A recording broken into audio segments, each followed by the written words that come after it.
El Ecuador, un país diverso con más de 1.600 especies de aves, 16.000 tipos de plantas y 300 variedades de mamíferos.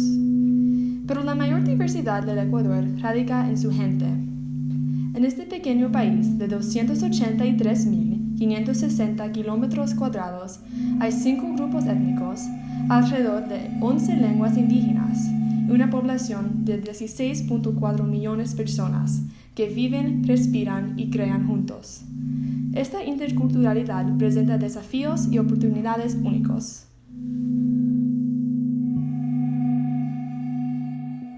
Yo me identifico como quichua otavalo. Me identifico primeramente con la mestiza. Me identifico mucho más con las culturas de la Amazonía, como son shuar, guaraníes, secoyas.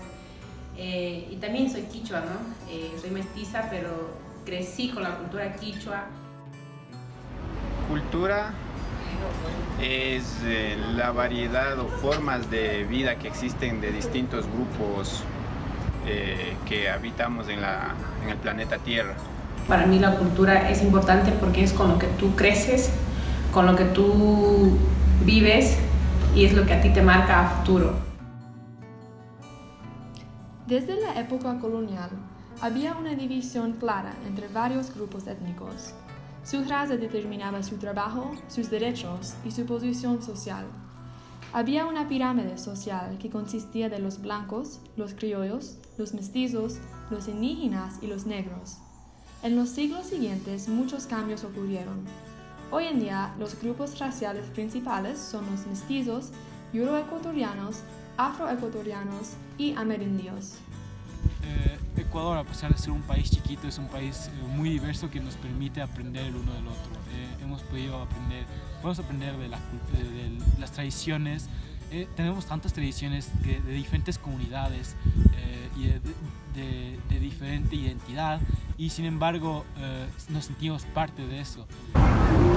Creo que mientras en un país o en una región, mientras más culturas haya, es mucho mejor para saber la riqueza cultural, la riqueza de sabidurías, pensamientos distintos que hay, que no todos somos robots que piensan lo mismo, ¿no? Entonces, y eso enriquece la forma de vivir, y esas ideologías también conlleva a practicar variedad de gastronomía, variedad de productos, variedad de artesanías, y eso a mí me parece que es mucho más rico. El mayor problema para que exista el racismo, yo creo que es el creerse como una raza pura o superior, y siempre queremos llevar nuestro ego de que nosotros somos superiores y los demás son inferiores, los demás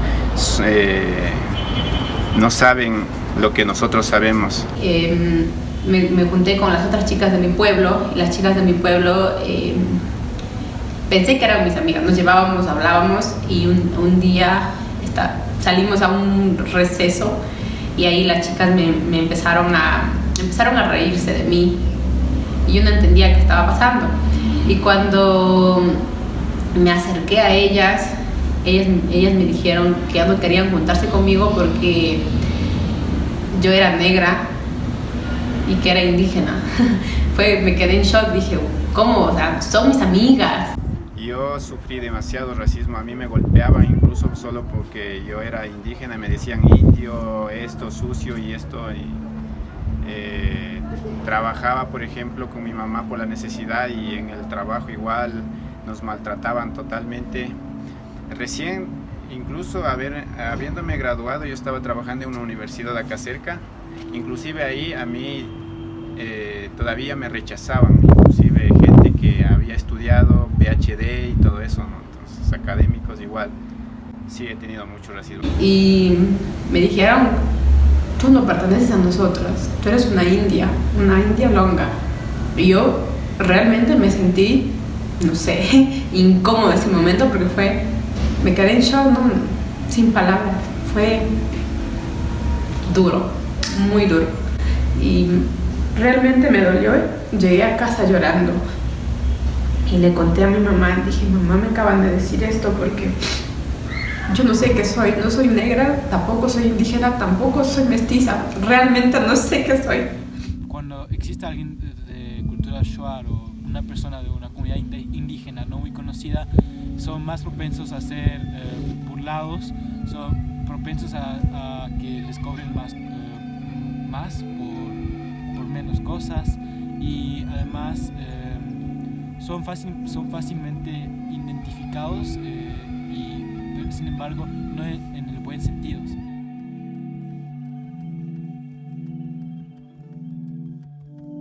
Ahora se llama bullying, he sufrido bullying, y sí, tuve muchos momentos de discriminación por ser como soy, pero de alguna manera yo agradezco que me haya pasado eso porque me fortaleció.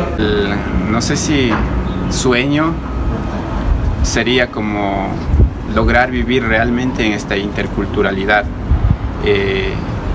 conocernos, respetar las formas de vida de cada individuo y compartirlas sin necesidad de bloquearla o quererla sustituirla a la otra forma de vida, sino simplemente compartir todas sus formas distintas de vivir.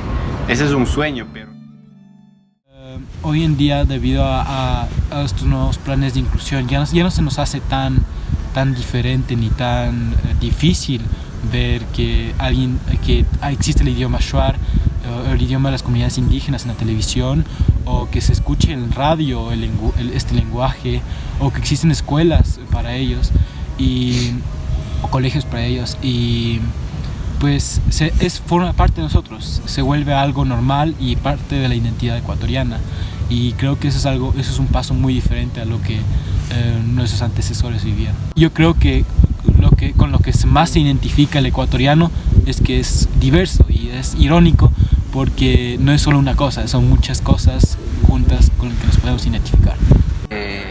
Para mí el quichua es como mi sangre, porque nací con ella y después aprendí el español, entonces por mí fluye el quichua.